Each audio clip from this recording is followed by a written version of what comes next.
I think they had 47.5 thousand lost in October between those who want to achieve a peace at any cost in the West, even if it means that Ukraine has to make concessions. Our soldiers that some Ukrainian troops now look like homeless people because there are 3,500 people in that area isolated. In all of the areas, we have had improvements. Our army is moving forward faster.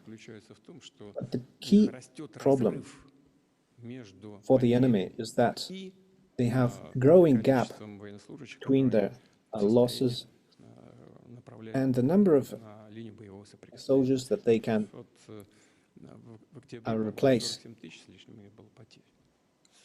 I think they had 47.5 thousand lost in October, and they forcefully mobilized about 16.5 thousand, and about 14.5 thousand or 15,000 were brought back from the hospitals. If we put all of that together,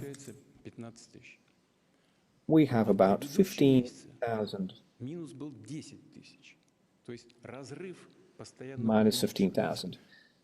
And last month they had minus 10,000. So the gap is growing. And there are also people who desert. And desertion is a serious problem. It's not only what you hear from our media, it's also acknowledged by the Western media. And it's impossible to contain. So I don't think the situation can be helped for Ukraine. So we have positive trends in all the areas. This means that we are close to Gulay-Polye, which is an important logistics hub. They're very close.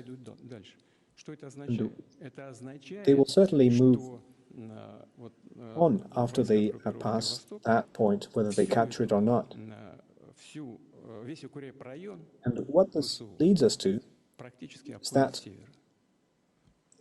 all this fortified area will be circumvented.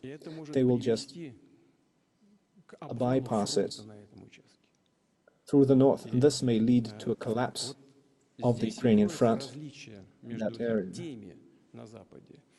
And this is what makes the difference between those who want to achieve a peace at any cost in the West, even if it means that Ukraine has to make concessions,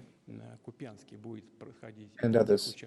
Because if what's happened in Kupiansk also be happening in other parts of the front, then a collapse will be inevitable. Now that has not been the case. The Ukrainian troops have been eliminated and pushed out, and there's also a battalion that has been isolated. And our soldiers that some Ukrainian troops now look like homeless people because there are 3,500 people in that area isolated with no proper supplies. They have to use copters, drop in food supplies. They're in a terrible condition. They have been for several weeks. So those in the West who understand what this is leading to, they insist that hostilities cease as soon as possible, even if that requires the Kyiv regime to make concessions, because they understand that as soon as the front collapses in those areas, Ukrainian armed forces will lose combat readiness. They will lose the most capable units, like what's happening in Krasnoarmeysk. Subscribe to One India and never miss an update. Download the One India app now.